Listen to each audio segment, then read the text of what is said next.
आऊज़ुबिल्लाहि मिनश्शैतानिर्रजीम बिस्मिल्लाहिर्रहमानिर्रहीम Assalamu alaikum to all my dear students and the dear viewers. Today we shall discuss about the educational philosophy Reconstructionism, and the father of this philosophy was the Theodore Bramwell, and it was presented in 1930 and the 1940. And this philosophy was derived from the progressivism, and the progressivism is rooted in the pragmatism. So before going to this philosophy, we should to be know very well about the progressivism and the pragmatism. प्रैग्मेटिज़म और प्रोग्रेसिविज़म पे मैंने गुज़श्ता videos बनाई हुई हैं। इसे समझने से पहले वो वीडियो लाजमी देख लीजिएगा ताकि इस फ़िलासफ़ी को समझने में आपको आसानी हो। जो प्रैग्मेटिज़म है जो कि जॉन डेवी की फ़िलासफ़ी है, और उसकी बुनियाद जो है वो मुआशरे की ही है, डेमोक्रेसी पे ही है, इन्वायरमेंट है, डेमोक्रेसी है, चेंज है। सो इसकी भी बुनियाद जो है वो चेंज और रिफॉर्म्स और मुआशरा ही है, लेकिन ये उसे एक ज़रा कदम आगे है। इसकी क्या ज़रूरत पेश आई? असल में after the second world war इंसानियत की जो तज़लील और इंसानियत के साथ जो बदसलूकी, इंसानियत के साथ जो नाइंसाफ़ी जो सेकेंड वर्ल्ड वॉर में नज़र आई, उसको सोचा गया इसके बेहतरी के लिए किस तरह से हम काम कर सकते हैं। तो थियोडोर ब्रैमल ने इस असना में बेहतर समझा कि हम इस मुआशरे को बेहतर बना सकते हैं एजुकेशन के साथ, और एजुकेशन में हमें बहुत बेहतरी लाने के लिए रिफॉर्म्स की ज़रूरत है, और ऐसा मुआशरे में ऐसा करिकुलम डिज़ाइन किया जाए, एजुकेशन इस तरह की दी जाए कि लोग जो हैं वो उसमें एक दूसरे के करीब आएँ, नाइंसाफ़ियाँ ख़त्म हों, इंसानियत की बहबूद व फलाह के लिए काम हो। तो इसी की जो फ़िलासफ़ी की बुनियाद भी चेंज एंड रिफॉर्म्स है, change and reform in the society, कि हम मुआशरे में जो बिगाड़ पैदा हो गया है, जो जिसकी लाठी उसी की भैंस, पावर जो है जिसके पास पावर है वो इक़्तिदार में आ जाता है, या जो पावर में होता है वो जो चाहे वो सलूक दूसरे के साथ कर सकता है। इस तरह का जो इंसानियत से गिरा हुआ सलूक जो किया जा रहा था, इसे मज़ीद बेहतरी बनाने के लिए असर नौ तामीर करना ज़रूरी था। रिकन्स्ट्रक्शनिज़म का मतलब यही है कि असर नौ देखा जाए, नई चीज़ें जो हैं वो दोबारा से देखने की ज़रूरत है कि हम कहाँ जा रहे हैं। इंसानियत का जो असल मकसद है वो हम उससे दूर होते चले जा रहे हैं, और हम जो है वो एक जंगल का कानून उसका हम जो है वो रूप धार रहे हैं। तो हमें बेहतर है कि हम अपने लिए ऐसा कानून लेकर आएँ, ऐसे असूल और ज़वाबित लेकर आएँ जहाँ इंसान फले फूले और एक दूसरे के हम करीब आएँ, मोहब्बत, भाईचारा, और जिसे तमाम लोग एक्सेप्ट करते हों, इस तरह का मुआशरा तश्कील हो। तो इसलिए ये तमाम चीज़ें हैं वो एजुकेशन के ही ज़रिए मुमकिन हैं। तो अब इसमें हम देखते हैं कि इसका जो बुनियादी मकसद जो यही था कि हम मुआशरे को किस तरह बेहतर बना सकते हैं। हमारे जो इश्यूज़ हैं, प्रॉब्लम्स हैं, पॉवर्टी है, उसको हमें देखने की ज़रूरत है। मुआशरे के तमाम इश्यूज़ के ऊपर ये फ़िलासफ़ी जो है उसको असर नौ देखती है, और इसके जो बुनियादी प्रिंसिपल्स हैं वो there the 5 basic principles. First of all the social change, माशरे में जो तब्दीली है वो लेकर आने की ज़रूरत है, रिफॉर्म्स की ज़रूरत है। अब रिफॉर्म्स क्या होता है? रिफॉर्म्स का मतलब ये होता है कि चीज़ें अगरचे ठीक हैं लेकिन वक्त के साथ उसकी इफ़ादियत ख़त्म होती चली जाती है, तो वहाँ ज़रूरत होती है कोई नई चीज़ें लेकर आने की। मिसाल के तौर पर अगर हम देखें गुज़श्ता कुछ सालों में अगर नज़र दौड़ाएँ तो हम एक दूसरे से जो ख़त व किताबत करते थे वो डाक के ज़रिए, ख़त के ज़रिए, लेकिन आजकल जो है हम एक दूसरे को मैसेजेस, एक दूसरे के साथ गुफ्तगू शनीद इंटरेक्शन जो करते हैं मोबाइल के ज़रिए, इंटरनेट के ज़रिए कर लेते हैं। तो यहाँ अब ज़रूरत बढ़ती चली गई है हमारी।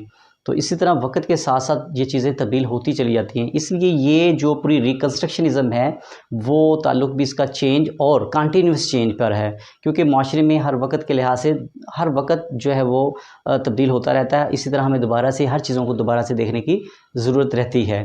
तो इसका जो ताल्लुक़ जो है वो सोशल चेंज पे है, क्रिटिकल थिंकिंग पे है। क्रिटिकल थिंकिंग से मुराद ये है कि इंसान को सोचना चाहिए, एक पहलू में नहीं, बहुत सारे पहलुओं को, एक ही चीज़ जो है हमें नहीं, बाज़ औक़ात हमें एक चीज़ से कुछ और चीज़ें मिल रही होती है, और मुख्तलिफ़ डायमेंशन से, मुख्तलिफ़ फ़िलासफ़ी से, मुख्तलिफ़ थीरीज़ से, मुख्तलिफ़ कंसेप्ट्स को देखकर हम अपना कंसेप्ट पेश करना चाहिए। और अपना कंसेप्ट पेश करने के लिए उसमें लॉजिक हो, रीज़न हो, रैशनल हो, तमाम जो हैं वो सॉलिड प्रूफ हों, उसके बाद हम अपना एक इनपुट देते हैं। तो इसमें इट मीन्स, जब इनपुट देने से मुराद हम है कि हर इंसान जो है इसमें अहमियत का हामिल है, हर फ़र्द की अहमियत है, वो अपना इनपुट दे सकता है, अपने जितनी भी उसकी आरा हैं वो पेश कर सकता है। हाँ, ये अलग बात है कि उसकी आरा एक्सेप्ट हो या ना हो, लेकिन उसे आज़ादी है, ठीक है। लेकिन जब वो इज्तिमाई तौर पर तमाम लोगों के लिए वो जो आरा मुफीद साबित होंगी, उसको सिलेक्ट कर लिया जाता है, ठीक है। तो सिलेक्ट करने के लिए इट मीन्स ये है कि फिर हमें ये है कि तमाम माशरे को वो पसंद होना चाहिए, ठीक है। उस पे इत्फ़ाक़ होना चाहिए। इसका जो ताल्लुक़ जो है वो इंटीग्रेशन के साथ है। करिकुलम जो है वो इसका इंटीग्रेटेड करिकुलम है। इट मीन्स ये है कि क्योंकि हमारा जो हम ज़िंदगी का जो स्टाइल है वो भी ये इंटीग्रेटेड ही है। तो हमने प्रैग्मैटिज़म में भी पढ़ा था, इंटीग्रेशन ही होता है। तो इंटीग्रेशन क्या है? इंटीग्रेशन मीन के चीज़ें जो हैं वो मिलाकर, एक ही चीज़ नहीं, बाज़ औक़ात एक सब्जेक्ट में कुछ ऐसे कंसेप्ट आ रहे होते हैं, वो दूसरे सब्जेक्ट के साथ या दूसरे डिसिप्लिन के साथ उसका एक रिलेशन होता है, तो हमें मिलाकर पढ़ाना चाहिए। एक ही वक़्त में एक ही चीज़ को नहीं, बल्कि बाज़ औक़ात कुछ चीज़ें जो मैथ में हैं, वहाँ इस्लामियत की अगर कोई चीज़ आ गई, इस्लाम की कोई चीज़ आ गई है, तो हमें वो कंसेप्ट क्लियर करने के लिए उसका ज़िक्र करना ज़रूरी है। इसी तरह बहुत सारे जो सब्जेक्ट्स ऐसे हो सकते हैं जहाँ ताल्लुक़ जो है वो एक दूसरे के साथ रिलेशन बनता हो, तो इंटीग्रेट करके वो हमें पढ़ाना ज़रूरी है। तो ये तमाम चीज़ें, कम्युनिटी इन्वॉल्वमेंट बहुत ज़रूरी है। कम्युनिटी इन्वॉल्वमेंट मीन्स ये है कि हम जब भी कोई करिकुलम बनाएँ या कोई चीज़ लेकर आते हैं, तो वो पूरी मुआशरे के लिए होती है। वो ये नहीं है कि मैंने जो पसंद है, नापसंद की बात नहीं होती। अगरचे इसमें हर पसंद नापसंद जो है अपनी राय तो दे सकता है, लेकिन कम्युनिटी को देखते हुए हम तमाम चीज़ें को मद्देनज़र रखते हुए बनाते हैं। उसको इन्वॉल्वमेंट उसके बाद जो फाइनलाइज़ की जाती है चीज़ें। तो अब इसके बाद करिकुलम आता है हमारा। करिकुलम कैसा होना चाहिए? करिकुलम जो है वो इंटीग्रेटेड करिकुलम होना चाहिए एक तो, ठीक है। करिकुलम जो है वो सोशल प्रॉब्लम्स पे हो, सोशल प्रॉब्लम एंड इश्यूज़ के ऊपर होना चाहिए। ऐसा करिकुलम डिज़ाइन करना चाहिए जो सोसाइटी को डिपिक्ट करता हो, माशरे को डिपिक्ट करता हो, सोसाइटी और ह्यूमैनिटी को, ख़ास तौर पर इंसानियत को फ़रोग़ देने के लिए करिकुलम ऐसा डिज़ाइन करना चाहिए। जो ऐसा करिकुलम होना चाहिए जो इंसानियत की फ़लाह व बहबूद के लिए हो, और ऐसा करिकुलम जो है वो उसके लिए ज़रूरी है कि वो यूनिवर्सल और स्टैंडर्ड हो, क्योंकि इंसानियत जो है वो तमाम मज़हब से बालातर होकर सोचना चाहिए इसमें।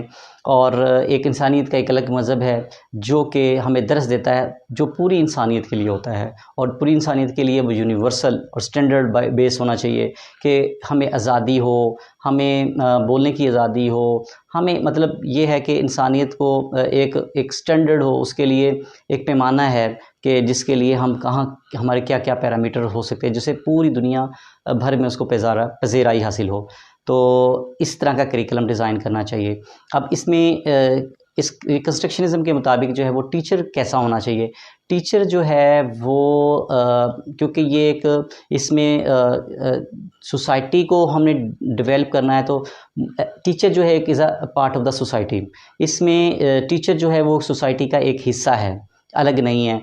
वो स्कूल या करिकुलम का हिस्सा नहीं, बल्कि एक टीचर को माशरती तौर पर सोचना चाहिए एक करिकुलम के लिए, या ये नहीं है कि वो स्कूल में पढ़ा रहा है, बल्कि ये सोचना चाहिए कि वो पूरे माशरे का एक फ़र्द है, हिस्सा है, और वो एक माशरे को किस तरह बेहतर बना सकता है, क्योंकि चेंज एजेंट है। Teacher is a change agent according to the reconstructionism. तो टीचर जो है बड़ा एक अहम किरदार अदा कर सकता है, और बराबर टीचर का भी उतना ही हक़ है जितने माशरे में तमाम लोगों का हक़ हासिल है अपनी बात कहने का, आज़ादी से बात करने का। तो is a team work of the society.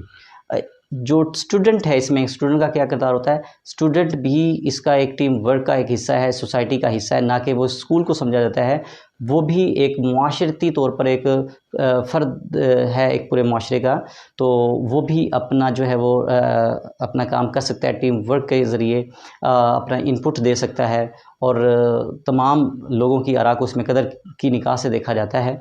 तो और स्टूडेंट जो है वो बड़ा एक्टिवली पार्टिसिपेट करता है, ठीक है। और इसमें मेथड्स कौन से हो सकते हैं? इस रिकन्स्ट्रक्शनिज़म में मेथड्स भी टीचर्स वो अडॉप्ट करता है जिसमें बच्चे जो हैं वो ज़्यादा से ज़्यादा इन्वॉल्वमेंट हो, बच्चों में ज़्यादा क्रिएटिविटी आए, बच्चों की ज़्यादा से ज़्यादा इन्वॉल्वमेंट हो। अब वो कौन से हो सकते हैं, इसमें प्रोजेक्टिव मेथड्स हो सकते हैं, डिस्कशन मेथड्स हो सकते हैं, कोऑपरेटिव लर्निंग मेथड्स हो सकते हैं, ठीक है।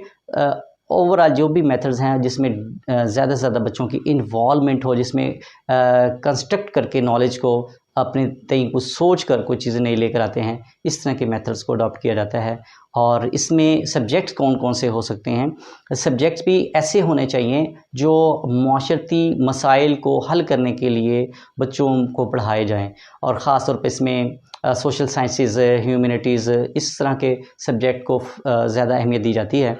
और क्योंकि इसका ताल्लुक़ ही माशरती की तश्कील के लिए है, तो माशरे की तश्कील के लिए हमें इस तरह के सब्जेक्ट बच्चों को पढ़ाने चाहिए जिसमें बेहतरी लाई जाए और बच्चों में ये चीज़ें डेवलप की जाएँ कि आप जो हैं वो एक माशरे का अहम फ़र्द हैं, आपने माशरे की तश्कील देनी है, आपने ही माशरा बनाना है, बेहतर सोचें, माशरे के लिए बेहतरी करें, ठीक है, ऐसी सोचें, क्रिएटिवली और क्रिटिकल सोचें माशरे के लिए।